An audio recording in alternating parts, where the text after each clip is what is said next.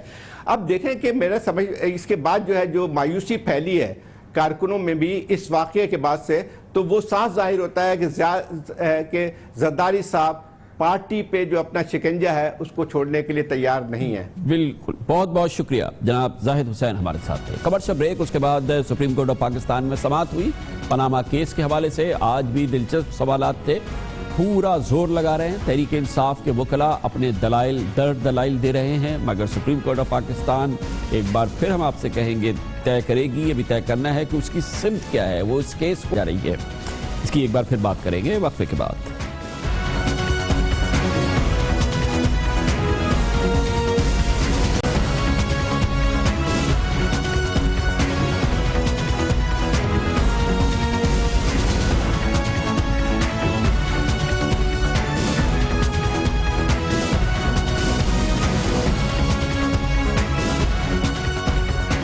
جیسا کہ Panama case کے حوالے سے سپریم کورٹ کی 5 رکنی بینچ نے طے کیا تھا کہ وہ ہر روز کئی گھنٹے اس کیس کی سماعت کرے گی، ایسے ہی ہوا۔ آج بھی کئی گھنٹے تک سپریم کورٹ آف پاکستان میں جسٹس آصف سعید کھوسہ کی سربراہی میں 5 رکنی بینچ نے آج اس کیس کی سماعت کی، اور آج ایک بار پھر بھرپور انداز سے پاکستان تحریک انصاف کے وکیل جناب نعیم بخاری نے اپنے دلائل پیش کیے، ثابت کرنے کی کوشش کی اپنے دلائل کے ذریعے کہ سپریم کورٹ آف پاکستان کے پاس انہوں نے اتنے ثبوت یا اتنا مواد دے دیا ہے کہ نااہل قرار دے دیا جائے وزیر اعظم جناب نواز شریف کو، وزیر خزانہ جناب اسحاق ڈار کو اور کیپٹن صفدر کو بھی۔ یہ تھا کہنا جناب نعیم بخاری کا، لیکن بہرحال یہ معاملہ اتنا سادہ نہیں ہے۔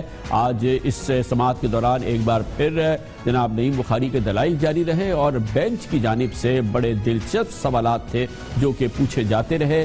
آپ نے اگر آج کی پوری سماعت کا ظاہر ہے کہ اگر پورا جائزہ نہیں لیا تو ہم اس مختصر احوال میں آپ کو پوری تفصیل بیان کر دیتے ہیں کہ آج ہوا کیا ہے۔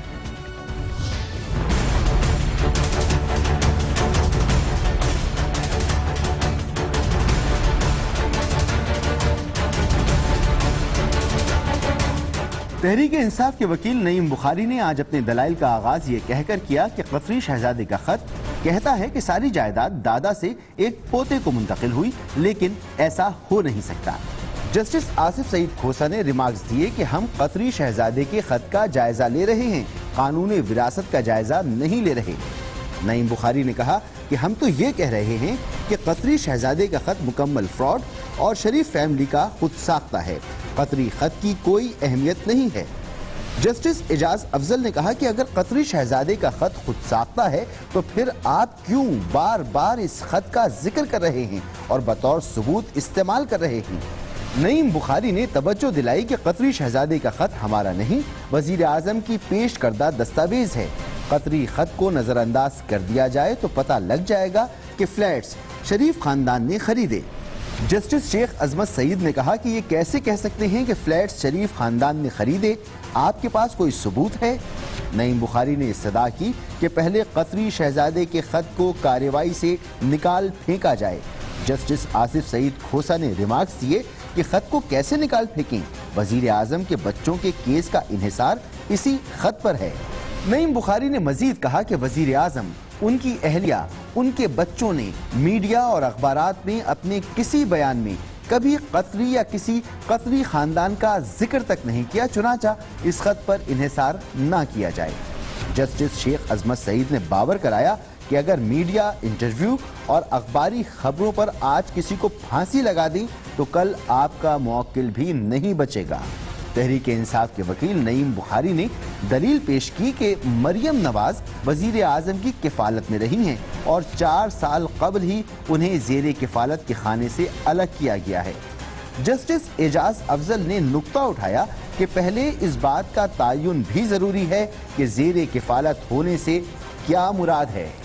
چل رہی سماعت اور آج جناب شاہد حامد جو کہ وزیر اعظم کے اہل خانہ کے وکیل بھی ہیں، ان کا کہنا یہ تھا کہ کل کی سماعت نہ ہو کیونکہ وہ چاہتے تھے کہ پیر کی سماعت ہو، لیکن عدالت نے کہا نہیں، ہر روز سماعت ہوگی اور کل بھی اس کی کئی گھنٹے سماعت جاری رہے گی۔ ایسا لگتا یہ ہے کہ عدالت کی سمت کے بارے میں تو ہم کچھ نہیں کہہ سکتے، لیکن فریقین ضرور سمجھتے ہیں کہ بہت جلد اس کا فیصلہ ہو جائے گا۔ کل کے ہمارے پروگرام میں جناب خواجہ آصف نے کہا کہ اسی مہینے 2-3 ہفتے کے اندر اس کا فیصلہ ہو جائے گا۔ آج بھی تمام فریقین کی جانب سے مختلف میڈیا انٹرویوز میں یہی بات کی گئی کہ فیصلہ بس اب ہونے والا ہے۔ عمران خان نے بھی آج یہی بات کہی۔ ہمارا کیس زیادہ سے زیادہ ایک یا دوسری ہیرنگ میں ختم ہو جائے گا، پیر تک ختم ہو جائے گا، اس کے بعد اصل چیز شروع ہوگی۔ ان کے کیا جواب ہیں؟ مجھے لگتا ہے کہ انشاءاللہ 2 ہفتے تک یہ کیس ختم ہو جائے گا۔ ایک منٹ میں نہیں جانتا کہ اب یہ سپریم کورٹ فیصلہ کرے گا، اور میں یہ کہہ دوں ہمیں پورا اعتماد ہے ان پہ، جو بھی یہ فیصلہ کریں گے ہمیں قبول ہے۔ عمران خان صاحب نے آج یہ بھی کہا کہ کل وہ ایک اہم پتہ کھیلیں گے جس سے وہ ثابت کریں گے کہ لنڈن فلیٹس کی ملکیت دراصل محترمہ مریم نواز شریف کی ہے۔ ہم اس پروگرام میں جب یہ مسلسل اس سماعت کو اور سپریم کورٹ آف پاکستان کے حوالے میں اس کیس کے حوالے سے جو بات کر رہے ہیں، جو پاکستان کے نامور سینئر ترین ماہرین قانون سے ہماری بات ہوئی ہے، ان کی گفتگو میں تو یہ بات سامنے نظر آ رہی ہے کہ فیصلہ ان کو نہیں سمجھ میں آ رہا کہ کس چیز کا فیصلہ ہو جائے گا، کیونکہ بہرحال یہ ابھی سپریم کورٹ آف پاکستان اس سماعت کے ذریعے اس پوزیشن میں نہیں ہے کہ وہ اس تمام چیز کی یا دلائل کی یا جو دستاویزات پیش کی جائی ہیں کہ از خود وہ اس کی تصدیق کر سکے یا وہ اس کی خود تحقیقات کر سکے، تو فیصلہ کس چیز کا ہو جائے گا۔ نہ ہی اس پورے کیس کے ذریعے سپریم کورٹ اس کی اپنی تحقیقات کر رہی ہے تو فیصلہ کس چیز کا ہو جائے گا۔ مجموعی تاثر جو ہمارے اس پروگرام میں اب تک نظر آیا، جناب عابد حسن منٹو، جناب انور منصور صاحب اور دوسرے ماہرین قانون جس سے ہماری بات ہوئی ہے، ان سب کا کہنا یہ ہے کہ سپریم کورٹ کو بہرحال طے کرنا ہے کہ یہ سماعت کس نوعیت کی سماعت ہے، اور اس کے بعد پھر ان شواہد کو، ان دستاویزات کو، اور پھر اس حوالے سے اس کی تحقیقات کا معاملہ آگے چل کے آئے گا، جس سے بظاہر نہیں لگتا کہ کوئی حتمی فیصلہ یا آخری فیصلہ اس معاملے میں آ سکتا ہے، لیکن اس کی ایک اور مستند رائے حاصل کر لیتے ہیں۔ اس کے لیے ہمیں جوائن کیا ہے ممتاز سینئر ماہر قانون جناب خالد جاوید خان نے۔ بہت بہت شکریہ خالد جاوید صاحب۔ سیاستدانوں سے اب بات کرتے ہیں، خواجہ آصف صاحب سے، جناب عمران خان صاحب سے، ان سے یہ کہتے ہیں فیصلہ آ جائے گا، ایز اف کہ یہ فیصلہ آ جائے گا کہ جی کہ وزیر اعظم نااہل قرار دے دیے جاتے ہیں یا نااہل نہیں قرار دیے جاتے، یا اسحاق ڈار صاحب نااہل قرار دے دیے جاتے ہیں کیونکہ یہ جو دستاویزات تحریک انصاف کے وکیل نے پیش کی اس کی بنیاد پر ہم یہ کر دیتے۔ آپ کو کیا لگتا ہے کہ کیا واقعی اس قسم کا کوئی فیصلہ یہ عدالت کرنے جا رہی ہے؟ دیکھیے، فریقین کو یقیناً یہ حق حاصل ہے کہ وہ اپنے دلائل کو ایک مستند دلیل کے طور پہ پیش کریں اور کہیں کہ جس بنیاد پہ فیصلہ ہونا چاہیے، لیکن سپریم کورٹ جو ہے وہ خاص طور پہ یہ ہمیں ذہن میں رکھنا ہوگا، اور سپریم کورٹ کو بھی اس بات کا بڑا احساس ہے کہ یہ ٹرائل کورٹ نہیں ہے۔ 184(3) جو کانسٹیٹیوشن کا ہے اس کے تحت یہ پروسیڈنگز ہو رہی ہیں، جس میں سپریم کورٹ کو اوریجنل جورسڈکشن ہے، یعنی پارٹیاں ڈائریکٹ سپریم کورٹ آ سکتی ہیں۔ اور اس جو پروسیڈنگز کے نیچر کے بارے میں کراچی بدامنی کیس کے اندر سپریم کورٹ نے واضح کیا تھا کہ یہ کوئی ایڈورسیریل پروسیڈنگز نہیں ہے، دو فریقین کے درمیان جنگ جو ہے یہ وہ پروسیڈنگز نہیں ہوتی ہیں، یہ ہے عوام الناس کے انٹرسٹ کی، جس میں فنڈامنٹل رائٹس انوالو ہوں، اور انویسٹیگیٹو پروسیڈنگز ہوتی ہے۔ سپریم کورٹ کو خود اختیار ہے کہ وہ اس میں انویسٹیگیشن کر سکتا ہے، یا کسی کمیشن کو یا کسی اتھارٹی کو اپوائنٹ کر سکتا ہے، اور کسی نتیجے پہ پہنچ سکتا ہے۔ ظاہر ہے کہ جب ایک کیس سپریم کورٹ نے شروع کیا ہے اس میں کوئی نہ کوئی یقیناً نتیجے پہ ضرور پہنچے گا، یا تو نتیجہ یہ ہو سکتا ہے کہ پٹیشن ایکسیپٹ کر لی جائے، یا پٹیشن ڈسمس کی جائے، یا پھر کوئی کمیشن اپوائنٹ کیا جائے، اس کی مینٹینیبلٹی کے بارے میں بھی بات ہو سکتی ہے۔ تو یہ زیرو سم گیم نہیں ہے کہ پٹیشن یا الاؤ ہوگی۔ وفاقی ادارے کو بھی کہہ سکتا ہے کہ اس کو باقاعدہ کمپلین کے طور پہ ٹریٹ کریں اور اس کو انویسٹیگیٹ کریں۔ کیا نچلی عدالت کو بھی بھیج سکتا ہے کہ آپ وہاں جائیں تاکہ اس حوالے سے مقدمہ وہاں پہ چلے؟ کیونکہ بہرحال یہ ٹرائل کورٹ تو نہیں ہے، سپریم کورٹ نے کوئی سزا سنا دی تو اس کی اپیل کہاں ہوگی؟ جی یقیناً یہ جو آپشن سپریم کورٹ کے سامنے ہیں، اور بہت سے کیسز میں یہی ہوا ہے کہ سپریم کورٹ نے سننے کے بعد جو حکومتی ایجنسیز ہیں، اور یہاں صرف سپریم کورٹ نہیں، ایون ہائی کورٹ میں یہ ہوتا ہے کہ یہ کیس جو ہے بنیادی ذمہ داری ریاستی اداروں کی ہے، جیسے نیب ہے، ایف بی آر ہے، دوسرے ایس سی سی پی ہے، تو ان کی ذمہ داری ہے کہ ان کو انویسٹیگیٹ کریں۔ اس کے بعد ان قوانین میں ریمیڈی بھی دی گئی ہے۔ تو ایک پاسبلٹی ہے سپریم کورٹ خود کرے، لیکن جتنا تفصیل سے سپریم کورٹ اس کیس کو سنے گا اس سے فریقین میں شاید یہ احساس پیدا ہوگا کہ اب یہیں کچھ فیصلہ ہونے والا ہے، کیونکہ بہت لمبی ہیئرنگ کے بعد اگر یہ فیصلہ ہو کہ جی یہ ہم نہیں سنیں گے، یہ کہیں اور بھیجیں گے، تو وہ بھی شاید فریقین کے لیے بڑا ڈس اپوائنٹمنٹ کا اور عوام الناس کے لیے بڑا ڈس اپوائنٹمنٹ کا ذریعہ ہوگا۔ یہ بات بعد از قیاس نہیں ہے آپ کے بقول کہ سپریم کورٹ یہ دلائل سننے کے بعد فیصلہ کرے کہ میں بالکل ایک ہائپوتھیٹیکل بات کر رہا ہوں کہ جناب نواز شریف اس کیس کی نوعیت سے اور یہ جو دستاویزات ہماری صورت میں آئی ہیں، انہوں نے اپنے عہدے کا یا انہوں نے قوم سے جھوٹ بولا، انہیں ہم نااہل قرار دیتے ہیں، یا یہ کہ جناب اسحاق ڈار کو ہم نااہل قرار دیتے ہیں، یا یہ کہ یہ جو شواہد ہمارے سامنے پیش کیے گئے اس قابل نہیں ہیں کہ اس میں وزیر اعظم کے خلاف یا ان کے اہل خانہ کے خلاف یا اسحاق ڈار صاحب کے خلاف کوئی کارروائی کی جائے۔ کیا یہ بعد از قیاس نہیں ہے آپ کے کہ اس قسم کا کوئی حتمی فیصلہ دے دے سپریم کورٹ؟ میرے خیال میں دونوں صورتوں میں شاید یہ ایکسٹریم فیصلہ ہوگا کہ ڈسکوالیفیکیشن والی بات یا بالکل کچھ نہ کیا جائے، ایک درمیانی راستہ بھی ہو سکتا ہے، اور سپریم کورٹ کیونکہ پہلا ہی کورٹ ہے اس جو ڈسپیوٹ کے اندر، تو وہ ایسا کوئی فیصلہ نہیں دیں گے کہ حتمی زیرو سم گیم کے طور پہ ہو کہ ایک فریق مکمل طور پہ کامیابی کا اعلان کرے اور دوسرا مکمل ناکامی کا، کیونکہ یہ اس نیچر کا کیس نہیں ہے۔ یہ ایک کیس ہے بیسکلی ریاستی جو ادارے ہیں ان کی انیبلٹی کا، کہ عمران خان صاحب کی بنیادی شکایت یہی ہے کہ میں یہ پٹیشن اس لیے لے کے آیا ہوں کہ ریاست کے ادارے جو ہیں وہ کام نہیں کر رہے۔ اگر سپریم کورٹ نے خود فیصلہ کیا تو اس کا مطلب ہے سپریم کورٹ سینکشن کر دے گا اس پروپوزیشن کو کہ جی جہاں بھی آپ سمجھیں کہ کوئی ریاستی ادارہ کام نہیں کر رہا ہے آپ ہمارے پاس لے آئیے، ہم ڈائریکٹ فیصلہ کر دیں گے۔ تو مجھے بڑا سرپرائز ہوگا کہ اگر اس پروپوزیشن کو ایکسیپٹ کیا تو گویا یہ سماج جو ہے یہ سرپرائز ہو گیا اگر اس قسم کا فیصلہ ہے، ورنہ خیال یہی ہے کہ سپریم کورٹ آف پاکستان اس سلسلے میں یا تو کوئی کمیشن بنا دے گا یا یہ کہ کسی وفاقی ادارے کو کہے گا کہ آپ کر دیں، یا ایک کمیشن بنا دے جو اپنے تحت کام کرے، اس کو با اختیار بنا دے، نچلی عدالت میں بھیج دے کہ یہاں سے آپ اپنا مقدمہ شروع کریں۔ یہ کہ وزیر اعظم نااہل یا ناناہل یہ نہیں ہو سکتا۔ نہیں، وہ شاید اتنا اس کے چانسز نہیں ہیں، لیکن اگر آپ فریقین کے دلائل سنیں تو وہ کسی دوسرے راستے کے لیے بڑی مشکل سے گنجائش، اور اس میں جو سب سے زیادہ حیرتناک بات ہے، ایون جو نواز شریف صاحب کے جو بچے ہیں ان کے وکلاء نے اب تک ظاہر ہے کہ اب دوسرے وکلاء آئے ہیں اس کیس میں، لیکن انہوں نے بھی اس طرف لے جانے کی کوشش نہیں کی، وہ بھی اسی طرف لے جا رہے تھے کہ یہاں کوئی فیصلہ ہو جائے کہ جی ہماری پراپرٹی ہماری نہیں ہے، جو پٹیشنر ہیں وہ ثابت کرنے کی کوشش کر رہے ہیں پراپرٹی ان کی ہے۔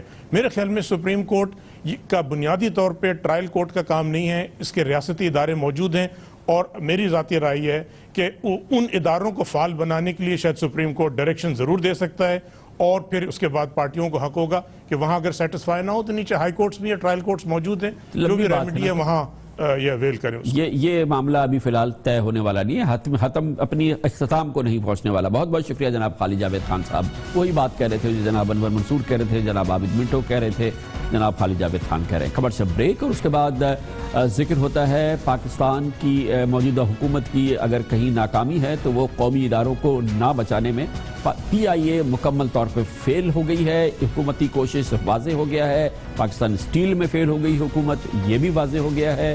پی آئی اے کا فیلئر ظاہر ہے کہ حکومت کی ایک بڑی ناکامی ہے۔ اس پہ بات کرتے ہیں چھوٹے سے وقفے کے بعد۔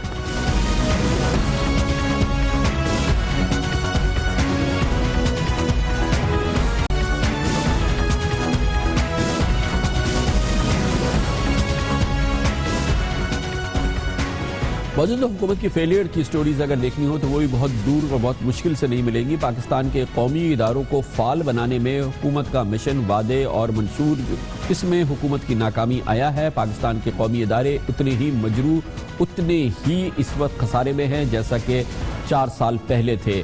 اس میں سب سے اہم مثال پاکستان انٹرنیشنل یعنی پی آئی اے کی ہے، جس کا خسارہ اب 300 ارب روپے تک پہنچ چکا ہے، اور اس خسارے میں ہر مہینے 5 ارب 60 کروڑ روپے کا اضافہ ہو رہا ہے۔ پی آئی اے کی انتظامیہ نے کل سینیٹ کمیٹی کو بتایا کہ ایئر لائن ماہانہ 7.5 ارب روپے کما رہی ہے، جبکہ اخراجات 13 ارب 14 کروڑ روپے سے زائد ہیں۔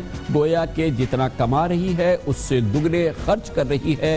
یاد رہے کہ یہ اس زمانے کی بات ہے جب عالمی منڈی میں تیل کی قیمتیں زبردست طریقے سے کم ہوئی ہیں، اور ایئر لائن جو کہ خسارے میں چل رہی تھی ان کے حالات میں زمین آسمان کا فرق آیا ہے، لیکن پی آئی اے کی قسمت میں یہ بہتری نہیں آئی ہے۔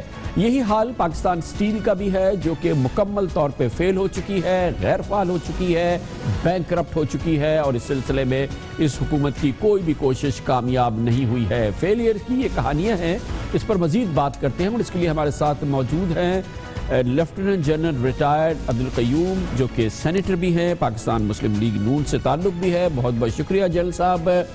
کیا واقعی اتنا ممکن ہوتا ہے اگر ادارے اتنے تباہ ہو جائیں کہ ان کو ریٹریو کرے؟ آپ کی خود ایگزامپل ہے، آپ نے پاکستان سٹیل کو ریٹریو کیا تھا، برے حالات میں تھے، فعال آرگنائزیشن بنایا تھا، پروفیٹیبل بنایا تھا، کیوں حکومت ناکام ہو گئی؟ سٹیل مل پاکستان سٹیل میں تو ہو ہی گئی، پاکستان انٹرنیشنل میں بھی بری طرح سے ناکام ہو گئی۔ جی کامران بھائی بہت مہربانی، آپ نے مجھے موقع دیا۔ پاکستان انٹرنیشنل ایئر لائن کا جو ڈکلائن ہے وہ پچھلے کو تقریباً 6-7 سالوں سے ہو رہا ہے، اور اس کے اندر آپ نے یہ بالکل ٹھیک کہا کہ فیول کی پرائسز کی جو تھی وہ تو بیٹر ہوئی اور اس سے ان کو کوشن ملنا چاہیے تھا، لیکن انفارچونیٹلی ایسے نہیں ہوا۔ اور پھر ابھی پچھلے 2-3 سالوں میں کچھ جہاز جو اور ڈالے گئے ویٹ لیز پہ، ڈرائی لیز کے اوپر، اس سے ابھی یہ فرق ضرور پڑا ہے کہ اس سال تقریباً 1 ملین زیادہ پیسنجرز جو پچھلے سال کے مقابلے میں پی آئی اے نے اٹھائے ہیں۔